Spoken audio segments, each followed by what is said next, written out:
नमस्कार, मैं हूं दिनेश कुमार।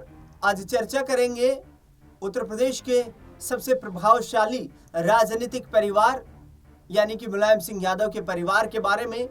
और उस परिवार में अखिलेश यादव, डिंपल यादव, शिवपाल यादव तो अपनी पार्टी की गतिविधियों को लेकर 2027 के यूपी विधानसभा चुनाव को लेकर लगातार कोशिशों में जुटे ही हुए हैं। लेकिन प्रतीक यादव के पिछले दिनों जिस तरीके से 19 जनवरी को उन्होंने जो सोशल मीडिया पोस्ट शेयर किए थे, उसको लेकर उनका पारिवारिक विवाद बढ़ गया था। बता दें आपको कि प्रतीक यादव ने अपनी पत्नी अपर्णा यादव को लेकर ऐसी बयानबाजी की थी जिससे कि प्रदेश की राजनीति में सियासी तौर पर भी और सामाजिक तौर पर भी भूचाल आ गया था कि आखिरकार क्या अपर्णा यादव और प्रतीक यादव एक दूसरे से अलग होने जा रहे हैं। करीब 10 दिनों तक ये रस्साकसी चलती रही। अपर्णा यादव ने कोई संतोषजनक जवाब नहीं दिया। यहां तक कि उन्होंने ये कहा कि मैं इस व्यक्तिगत मुद्दे को व्यक्तिगत ही रखना चाहती हूं, पब्लिक में कोई बयान नहीं देना चाहती हूं इस विषय से संबंधित। और पत्रकारों पर वो भड़क भी गई थी। लेकिन फिर खुद सोशल मीडिया पर ही एक वीडियो शेयर करते हैं प्रतीक यादव, अपर्णा यादव के पति। और प्रतीक यादव ने वीडियो शेयर करते हुए कहा कि जो लोग हमारे बीच दूरियां पैदा करने की कोशिश कर रहे थे, उनकी कोशिशें नाकाम हो गई हैं। चैंपियन लोग चैंपियंस की तरह अपने पारिवारिक व्यक्तिगत मसलों को भी सुलझा लेते हैं और हमने अपना मसला सुलझा लिया है। लेकिन एक बड़ा सवाल यहां पर यह है कि खुद प्रतीक यादव ने ही सोशल मीडिया से कथित तौर पर उन्हीं के अकाउंट से और वो पोस्ट साझा किए, वो पोस्ट अपलोड किए। कई दिनों तक उन पोस्ट को लेकर चर्चा रही।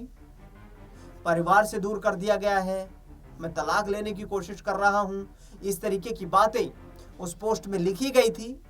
लेकिन अंततः प्रतीक यादव ने ही आकर के यह खुलासा कर दिया कि हमारे बीच सब कुछ ठीक हो गया है। अपर्णा यादव इस पूरे मुद्दे को लेकर के कुछ नहीं बोल रही थी, शांत नजर आ रही थी और वो इसे तूल भी नहीं देना चाह रही थी।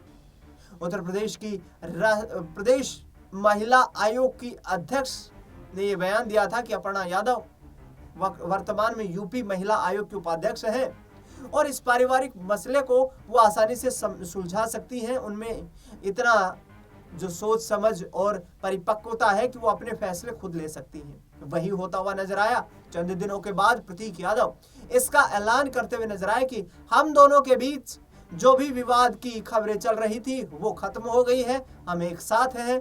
और जिन लोगों ने अफवाह फैलाई थी, जिन लोगों ने हमारे को दूर करने का प्रयत्न किया था, वो गड्ढे में जाए, पहाड़ में जाए, हमें उनसे कोई फर्क नहीं पड़ता है। अब अपर्णा यादव इस पूरे मुद्दे पर चुप क्यों है? आखिरकार उन्होंने ना तो मीडिया के सामने आकर के कोई बड़ा बयान दिया है और ना ही अपने सोशल मीडिया अकाउंट से किसी तरीके की टिप्पणी की है। इस पूरे मुद्दे पर हमने जानने का प्रयास किया अपने वरिष्ठ सहयोगी अमन जी से। उन्होंने क्या कुछ कहा वो बयान आपको सुनवा देता हूँ। देखिए, वाकई में जिस तरह के अपर्णा यादव और प्रतीक यादव के बीच का जो मसला कह सकते हैं चार दीवारी से निकलकर बाहर आया और प्रतीक यादव ने जिस तरह के गंभीर आरोप अपर्णा यादव के ऊपर लगाए, उससे हर कोई हैरान रह गया। क्योंकि इससे पहले कभी भी अपर्णा और प्रतीक को लेकर कोई मामला सामने नहीं आया था और यहाँ पर प्रतीक यादव ने क्या कुछ नहीं कहा, वो अपने आप में कहीं ना कहीं लोगों के बीच में विचार विमर्श का और एक तरीके से बहस का भी मुद्दा बनता हुआ दिखाई पड़ा। क्योंकि जिस तरह से उन्होंने कहा कि भाई मेरे भाई से मुझको दूर कर दिया, मेरे परिवार से मुझको दूर कर दिया, इस बात को लेकर लोग ये कहते हुए नजर आए कि क्या वाकई में प्रतीक यादव अपने जीवन को बहुत ही ज़्यादा बंदिश में महसूस करते हैं, क्या बहुत ज़्यादा दबाव में अपना जीवन जी रहे हैं। क्योंकि वो ये कहते हुए भी नजर आए कि भाई मैं अपर्णा यादव के साथ में नहीं रह सकता, मैं उनसे तलाक चाहता हूं और मेरी मनोदशा भी बहुत बेहतर नहीं है। उसके बाद अपर्णा यादव ने इसके ऊपर कोई भी प्रतिक्रिया नहीं दी, कुछ भी नहीं कहा। यहाँ तक कि वो बीएमसी के लिए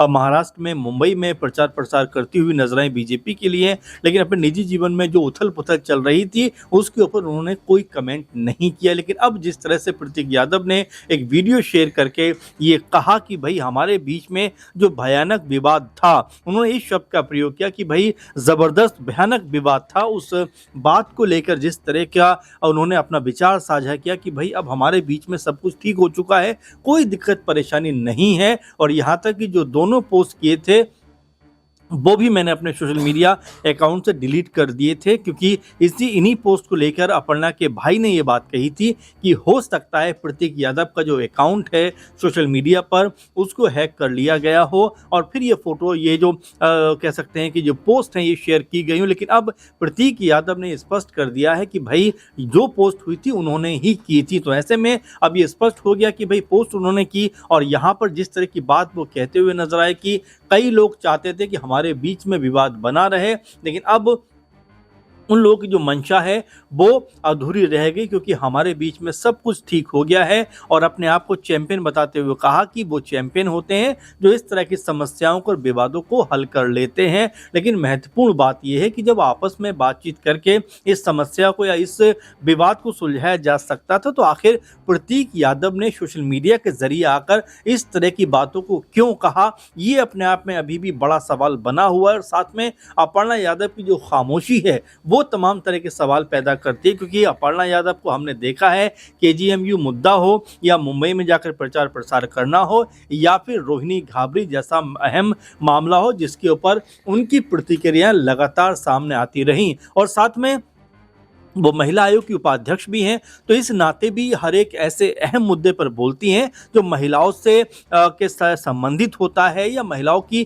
कहीं कोई दिक्कत परेशानी होती है तो उनकी आवाज़ को बुलंद करने का काम वो करती हैं। लेकिन यहाँ पर जब अपनी बारी आती है तो कहीं ना कहीं वो खामोशी धरे बैठी रहती हैं और ये कहती हुई नजर आती हैं कि भाई हमारे बीच में कोई ऐसा है जो हमारे परिवार को टूटता हुआ देखना चाहता है और बहुत जल्द मैं उसको बेनकाब करूंगी। इस बात को लेकर भी तमाम लोग ये कहते हुए नजर आए कि क्या वो बीजेपी के अंदर वो लोग हैं, क्या समाजवादी पार्टी के अंदर वो लोग हैं, या फिर उनके अपने परिवार में कुछ लोग ऐसे हैं जो इस रिश्ते को इस तरह से नहीं देखना चाहते हैं। क्योंकि 2011 में प्रतीक अपर्णा यादव की शादी हुई थी और तकरीबन 15 साल का वक्त हो गया दोनों को साथ में। तो ऐसे में आखिर कौन चाहता है कि उनका रिश्ता खत्म हो जाए और उस रिश्ते में जो है दोनों की राहें अलग हो जाएं। तो इसको लेकर भी अपर्णा यादव ने कोई स्पष्टीकरण नहीं दिया, क्योंकि अपर्णा यादव अगर उत्तर प्रदेश के लिहाज से देखा जाए तो बीजेपी के लिए एक मजबूत चेहरा बनती हुई दिखाई पड़ती हैं। 4 से 5 साल का वक्त हो गया उनको बीजेपी में आए हुए, लेकिन अभी तक ऐसा नहीं हुआ है कि बीजेपी ने कोई बड़ी और अहम जिम्मेदारी अपर्णा यादव को सौंपी हो। लेकिन अब ऐसा लगता है कि माहौल उनके पक्ष में बनता हुआ दिखाई पड़ रहा था, क्योंकि आप देखेंगे कि केजीएमयू वाला जो मुद्दा है, मुंबई वाला जिस तरह से प्रचार प्रसार किया, तो ऐसा लगा कि उनकी जो कद है और जो लोकप्रियता है बीजेपी में बढ़ती हुई दिखाई पड़ती है। और इस बात का जिक्र भी अपर्णा ने किया कि उनका जो मजबूत कद हो रहा है उससे भी तमाम लोगों को परेशानी है। तो जाहिर बात है कि इसके पीछे आखिर वो कौन सी वजह थी, कौन सा कारण था, उस बात को लेकर भी अपर्णा यादव को कहीं ना कहीं स्पष्टीकरण देना चाहिए। आखिर वो बीजेपी की नेता के साथ में महिला आयोग की उपाध्यक्ष भी हैं, तो जाहिर बात है कि उनको तमाम जो भी लोगों के मन में शक शुबा है या कोई भी सवाल है उसका जवाब देना चाहिए, क्योंकि आने वाले दिनों में उनको हो सकता है कि बीजेपी की तरफ से टिकट मिलता हुआ नजर आए। ऐसे में अगर अभी से वो तमाम सवालों का जवाब देकर रखेंगी तो जो भी लोगों के मन में कोई भी सवाल है, कोई भी उनसे उनको लेकर जो भी कहीं ना कहीं प्रश्न चिन्ह है